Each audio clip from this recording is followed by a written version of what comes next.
Time of your life, every single night, the confetti's raining down. You put your hands to the sky, center of the crowd, you're the talk of the town. And I tell myself I don't want that, what glitters isn't gold. I tell myself I don't need it, cause I'm fine on my own. But I hate being on the outside, looking through a window. I say I don't want it, but I'm so full of it. I wanna be the life of the party, I wanna dance with somebody, be ooh, ooh, ooh, ooh, ooh. I wanna be the life of the party, I wanna hold on to somebody, be ooh, ooh, ooh, ooh. Ay, parang sarap nito. After mag-breakfast, nag-decide kami na maglakad-lakad papuntang Bow River.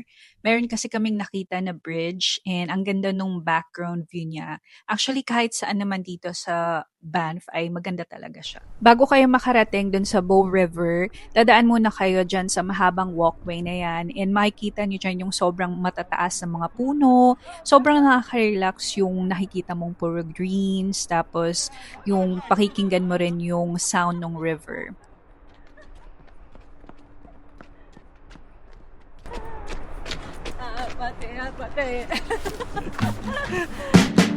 Opening, closing, all in one day. Blue sky, then violent rain.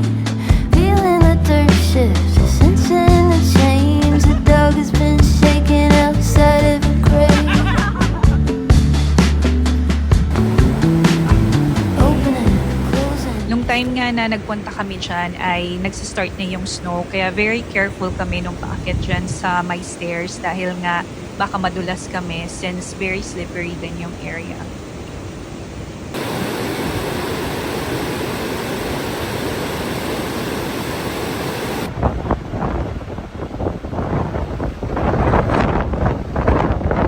Dahil nga malapit siya sa downtown, very classic visitor spots tong Bow Falls area.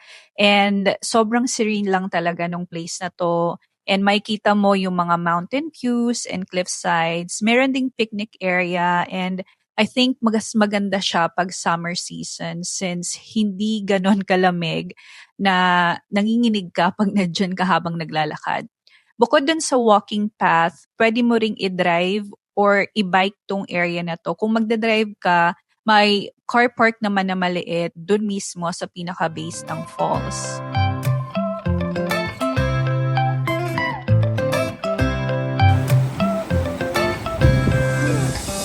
True.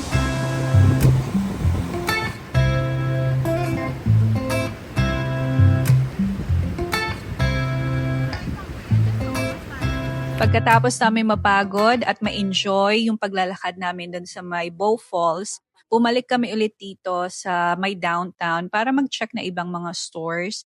At the same time, nag-drive kami papunta dun sa entrance kung saan makikita nyo yung iconic na Banff signage. Tapos nag-picture-picture lang kami dyan. Nagstay lang kami ng ilang mga minutes bago kami pumunta dun sa next destination namin.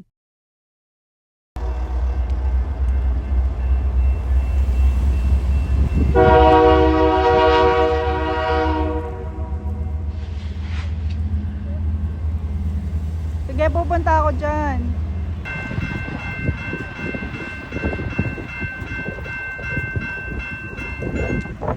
Bago kami umalis ng downtown, nag-try din kami nitong dessert nila na sobrang famous dito sa Banff. Ang dessert na to ay tinatawag na beaver tail. It's a ball of dough na hand-stretch into the shape of a beaver's tail. Tapos, i-fry nila yan and is-sprinkle nila with cinnamon and sugar. Pero meron din silang ibang mga toppings na pwede mong pagpilian.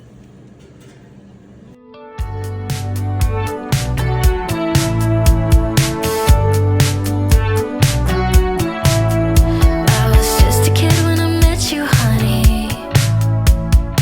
Working on my day. Since maaga pa nga, ang next destination namin ay puntahan itong Lake Minnewanka. Mga around 15 minutes drive lang siya from downtown. And sobrang ang saya lang maglakad-lakad dito. Relaxing din siya. And tinake time lang talaga namin yung oras na nandito kami sa Lake Minnewanka.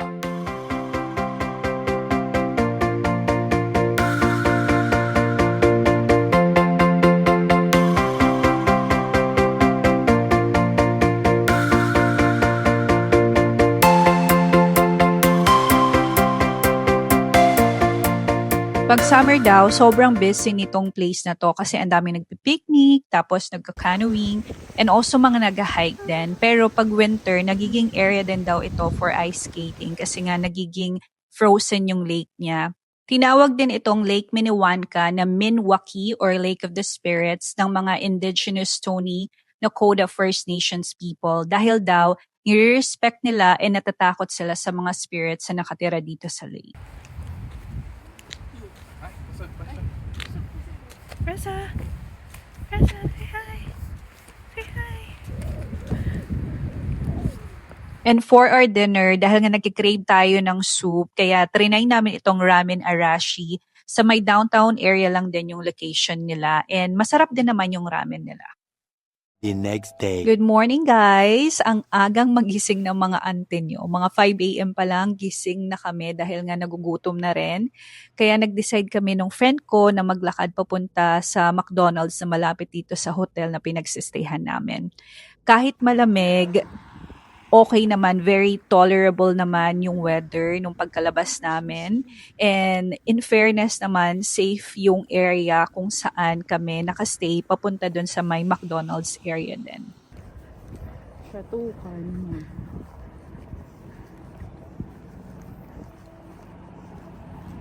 Ito na yung na-order natin sa McDonald's. Bumili lang kami ng sausage McMuffin, pati na rin yung egg wrap. And nag-decide kami na bumili na lang ng coffee doon sa may Tim Hortons since may nakita nga kami na malapit din dyan sa may hotel namin. Pagdating namin dyan, nakakagulat kasi puro Filipino, hindi mo puro pero siguro mga 80% na nag-work dyan is puro mga Pinoy. Nakakatuwa lang. Siyempre, ayan, bumili kami ng coffee ng naming dalawa and also yung friend namin na nasa hotel pa na mga tulog pa kasi medyo maaga pa talaga para magising. By around 10 a.m. after namin mag-breakfast, makapagbihis and all, nag-decide kami na lumabas na and yung pupuntahan namin ay malapit lang dyan sa area ng Canmore kung saan kami naka-base for our hotel. And it was, I think, Grass Lake yung pupuntahan namin. Pero as you can see, medyo foggy and medyo hindi okay yung weather. Pero we just decided na sige, itry natin na puntahan yun and let's see kung may makikita tayong magandang view.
Nung malapit na kami doon sa area na pupuntahan namin, medyo nagsa-start na ring umulan ulit and bumaba na lang kami quickly pero dahil nga medyo maputik na yung daan and yung ulan medyo lumalakas na, we decided na pumunta na lang sa downtown ng Canmore.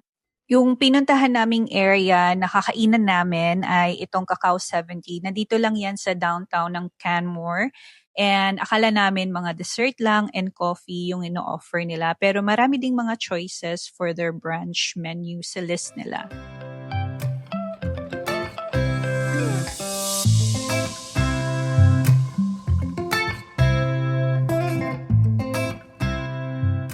Finally, natapos na rin yung ulan. As you can see, sobrang ganda na ng weather and maaraw na rin siya. Kaya naman, we decided na ituloy na yung pagdadrive at pumunta na sa next destination namin.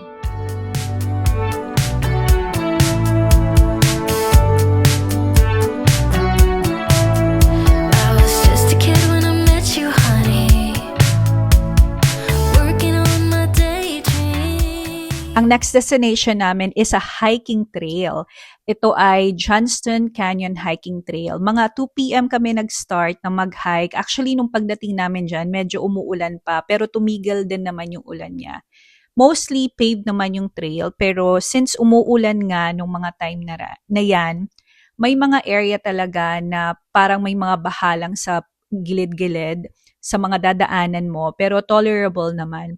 Maganda yung view mismo pag nasa may falls ka na, pero medyo may mga pa-uphill lang talaga na nakakapagod, especially kung hindi ka nag-prepare sa pag-hike na to. Mapapagod ka talaga at sasakit yung mga binti mo sa kakalakad. Opening, closing, all in one day. Blue sky, then violent rain. Feeling the dirt shifts, sensing the change. The dog has been shaken outside of a grave. Opening, closing, statements for phrase. Radio channels, curses or praise. News and instruction on it's for the pain. Bad conditions breaking everything. In this strange weather, We decided na umuwi muna sa hotel at magbihis dahil mga nabasa kami doon sa pag-hike namin. Bumalik kami ulit dito sa may downtown ng Banff para dito na mag-dinner, and yung napili naming restaurant ay itong Balkan the Greek Restaurant. Ang cravings namin naman for today ay Mediterranean cuisine. Sobrang generous ng mga portions ng food nila dito, sobrang malasa din talaga ng mga pagkain nila. And na-witness din namin yung Greek nights nila. May mga belly dancers, pero yung plate smashing na nakalagay doon sa description ng restaurant nila, hindi ko maalala kung nagkaroon ba ng ganon. Pero sobrang lively ng vibe dito and sobrang okay din ng customer service nila.